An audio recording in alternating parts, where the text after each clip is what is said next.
The sergeant threw the report onto the table so hard the coffee cup rattled off the edge and shattered on the floor. Nobody moved to clean it up. "Who authorized this?" he said. Not a question. More like an accusation looking for somewhere to land. Nobody answered. The silence in that briefing room at Camp Leatherneck had a particular weight to it. The kind that comes not from emptiness, but from 12 people deciding, simultaneously, to be very interested in the wall. Sergeant First Class Delia Wren stood at the back of the room with her arms crossed and her face blank. She had learned that expression over 8 years of service. Learned it the way you learn to field strip a rifle in the dark. Through repetition, through necessity, through understanding that certain moments require you to become unreadable. The report he'd thrown was her performance evaluation from sniper qualification course. Perfect score on the written. Perfect score on fieldcraft. Highest marks in the cohort on unknown distance shooting, stalking, and observation exercises. The only woman to complete the course that cycle, out of 19 who had started and 4 who had finished. "I authorized it," said Colonel Hargrove, from the front of the room, without looking up from his notes. "Sit down, Brennan." Staff Sergeant Brennan did not sit down. "Sir, with respect," Hargrove repeated, and there was something quiet and final in the way he said it. "Sit down, sit down." Brennan sat. He shot a look at Wren that she met with nothing, just held steady until he looked away first. This was the beginning of it. Wren had grown up in Laramie, Wyoming. Her father, a former Marine who had spent 2 tours in the Gulf and come home with a bad knee and a worse temper, used to say that the hardest thing in the world was not proving you could do something. The hardest thing was making people accept that you already had. She hadn't understood what he meant until she was 23 years old and standing in a selection queue at Fort Jackson, watching a male recruiter explain to a female applicant that she might find it easier to pursue a support role. Wren had written down what she wanted on her enlistment forms in the space for special qualifications and areas of interest. She had written infantry, reconnaissance, long-range precision fire. Nobody laughed. They didn't have to. The look was enough. She had buried her father 2 weeks before enlisting. Heart attack, sudden, on a Tuesday morning in March. She had driven home from Denver, where she'd been working a warehouse job she hated, and sat in the hospital parking lot for 45 minutes before she could go inside. There was nothing to say to the nurses. He was already gone by the time she arrived. She sat in the room with him for an hour and then drove home and made coffee and sat at his kitchen table until dawn came through the window and lit up the mountains. She enlisted 10 days later. She didn't think of it as grief. She thought of it as direction. The Army gave her direction. It also gave her Brennan, eventually, which was the kind of thing the Army was good at. One hand offering something worth having, and the other placing an obstacle directly in the path. Brennan was good at his job. She would never take that from him. 8 years in, 2 overseas deployments, a combat infantryman badge earned during an ambush outside Kandahar that had left 2 men wounded and 1 vehicle disabled. He knew terrain, he knew tactics, and he communicated under fire, with the kind of calm that only comes from having already been through the worst version of the thing you're afraid of. He also believed, at some fundamental level, that no amount of evidence seemed able to touch, that a woman in a sniper role was a problem waiting to become a crisis. He had said as much, not to Wren directly, but to Sergeant Ossie during a planning session she hadn't been meant to overhear. "It's not about capability," he'd said. "It never was, with men like Brennan. It's about unit cohesion, about what happens when the team is thinking about protecting someone instead of completing the mission." Ossie had said nothing, was good at that too, at being present in a conversation without committing to any position in it. Wren had kept walking. She had not corrected Brennan. She had not reported the comment. She had filed it in the same place she filed every comment like it. In a drawer she kept locked, because the moment you let that stuff sit out in the open, it started taking up space you needed for other things. The deployment order came in the 3rd week of November. Forward Operating Base Kalu in Paktika Province, eastern Afghanistan. Their task force had been assigned to a targeting operation, a senior insurgent facilitator known to move weapons and personnel between 3 border districts, using a network of farms and supply routes that had so far resisted both signals collection and conventional ground surveillance. The targeting package required a 2-man sniper team to establish observation posts at 4 separate grid references over a 9-day period. Document movement patterns. Confirm or deny the presence of specific personnel at 3 key locations. If the principal target was positively identified and conditions were right, engage. Colonel Hargrove called Wren into his office the afternoon the order was confirmed. I need to hear from you directly, he said. Not about whether you can do this. I've read your scores. I know what you can do. I need to know if you can do it with a partner who doesn't want you there. Wren looked at him. She respected Hargrove. He was one of the few senior officers she had encountered who seemed to understand that asking a direct question was more useful than managing a situation from a distance. I've had partners who didn't want me there before, sir, she said. And the mission got done. He looked at her for a long moment. Then he nodded. Your partner is Sergeant O.C., he said. She hadn't expected that. She kept her face still. Brennan will be team lead on the support element, Hargrove continued. His job is logistics and extraction. Your job is the observation post. Those roles do not overlap unless I say they do. Is that understood? Yes, sir. She left his office and stood in the corridor for a moment, breathing through it. Not relief, not satisfaction, just recalibration. Adjusting to a situation that was better than she'd prepared for. O.C. found her 10 minutes later at the equipment cage, pulling her kit. You heard, she said. Just now, he said. He was quiet for a moment, sorting through radio batteries, with the methodical focus he brought to everything. You good? I'm good. Brennan's going to make this harder than it needs to be. He always does. O.C. looked at her then. He had a way of looking at people that felt like a complete sentence. Like he was communicating something too large for words and trusting you to receive it. I've worked with you for 3 years, Wren, he said. I know exactly what I'm going into this with. She didn't say anything. She didn't have to. They inserted by vehicle, a 4-hour drive in 2 wraps, arriving at the transfer point in the pre-dawn dark. From there, Wren and O.C. moved on foot. 7 kilometers with full kit, using terrain features and existing animal trails to avoid anything that might read as a pattern from above. The first observation post was a natural scrape in a ridge overlooking a valley floor and a cluster of 3 compounds. They had 48 hours at that position. They dug in, camouflaged, and began the work that most people didn't know about the sniper's actual job, which was not shooting. It was watching. Hours of watching, recording, logging vehicle movements, foot traffic, entry, and exit patterns through compound gates. Counting, always counting, people and times and directions. Building a picture from details that individually meant nothing and collectively meant everything. Wren had a stillness to her that had first surprised her instructors at sniper qualification course, and then, after they adjusted their understanding of what she was, had earned their quiet respect. She could hold a position for 6 hours without significant movement, not because of physical endurance alone, though that was real, but because she had learned to quiet the part of the brain that demands stimulation, that insists on doing something, that mistakes motion for progress.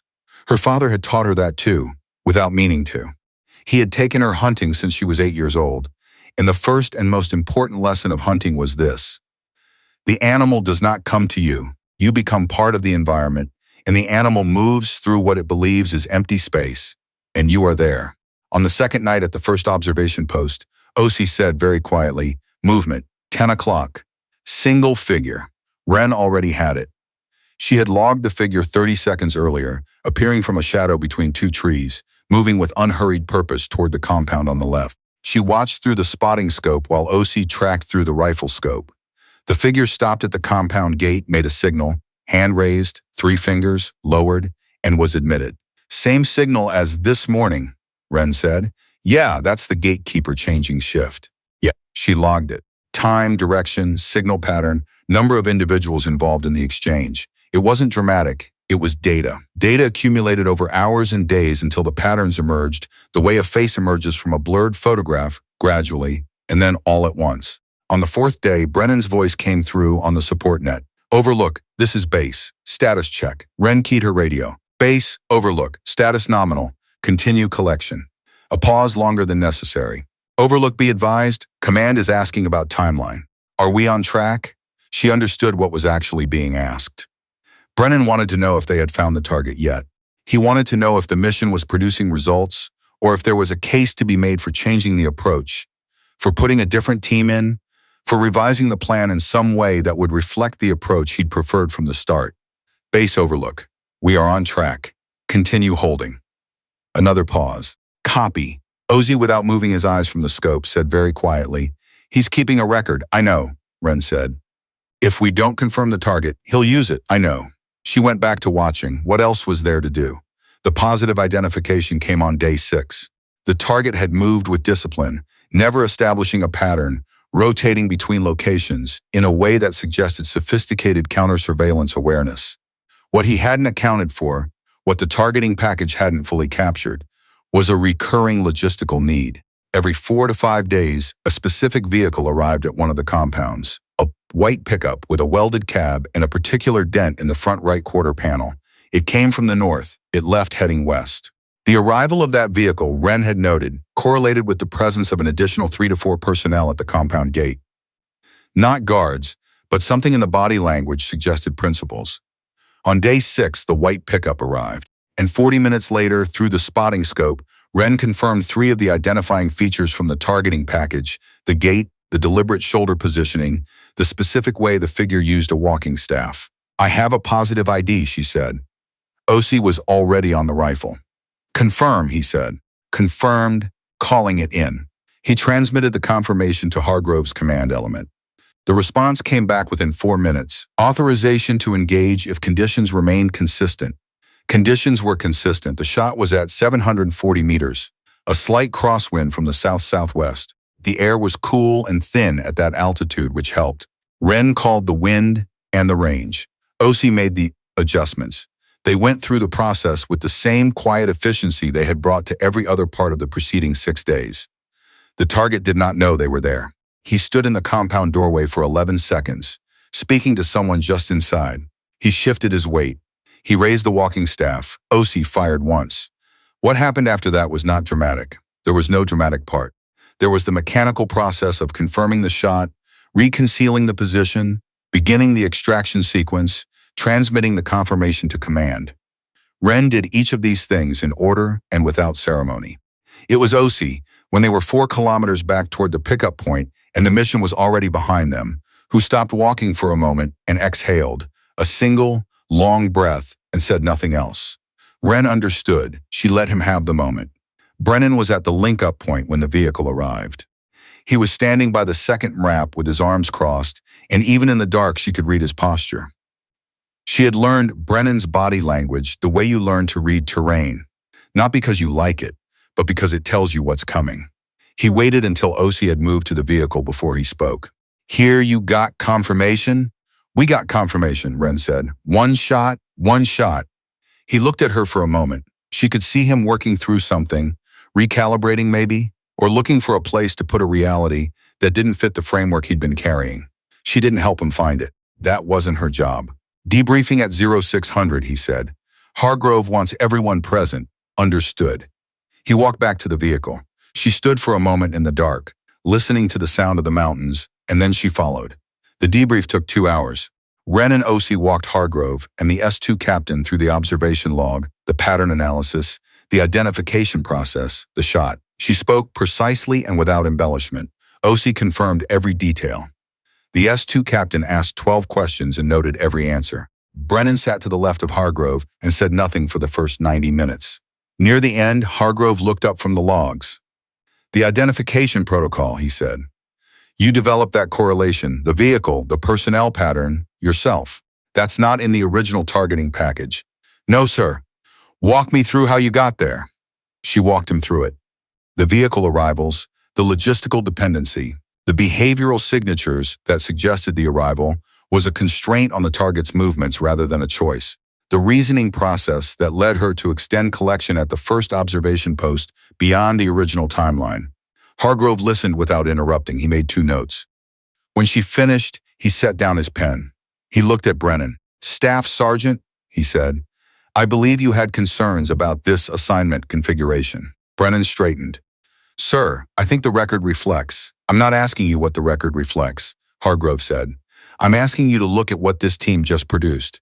A positive identification on a target that has evaded collection efforts for 11 months. A confirmed engagement at 740 meters under adverse conditions. A clean exfil with 0 casualties and 0 compromise of the observation positions. He paused. Tell me what your concern is now. The room was very quiet. Brennan said, No concern, sir. No, there isn't. Hargrove looked at Wren. You'll receive a formal commendation. The language will reflect the identification methodology specifically.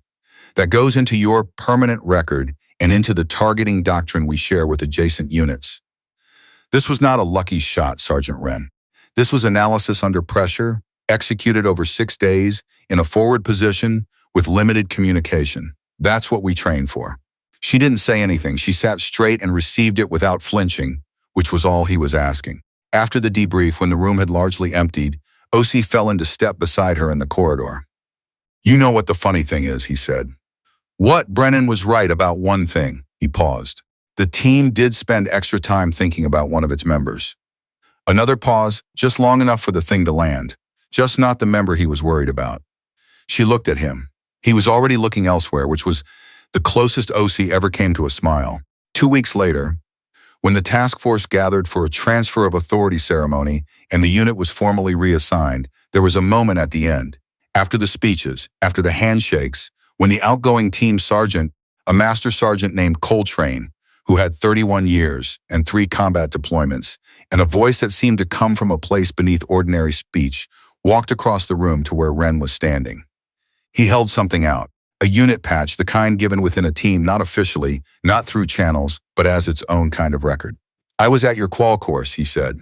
"First day. I was there when Instructor Beckham told you that you were going to need to prove yourself twice as hard just to be seen as half as capable." She looked at him. She hadn't known that. She hadn't known anyone from the broader community had been present that day. "What did you think?" she asked. "I thought Beckham was probably right about the reality," Coltrane said. "I also thought that if you finished, you'd be the most dangerous sniper I'd ever seen. Because you'd have had to become exceptional just to be considered adequate." He placed the patch in her hand and closed her fingers around it. "I was right about that too." She looked down at the patch in her palm. The weight of it was disproportionate to its size. The way certain small things are. She had a lot of responses available to her. Years of experience, generating the right ones for the right moments, calibrating tone and content to audience and context. She had become fluent in the language of professional acknowledgment, in the phrases that met a moment without overshooting it. She said nothing. Sometimes nothing is the only response that doesn't diminish what you've been given. Coltrane nodded once, as if she'd said the exact right thing, and walked away. Wren stood there with the patch in her closed hand, and outside the windows of the FA-B, the mountains caught the last of the afternoon light and held it for a long moment before letting it go, and she breathed. And that was enough.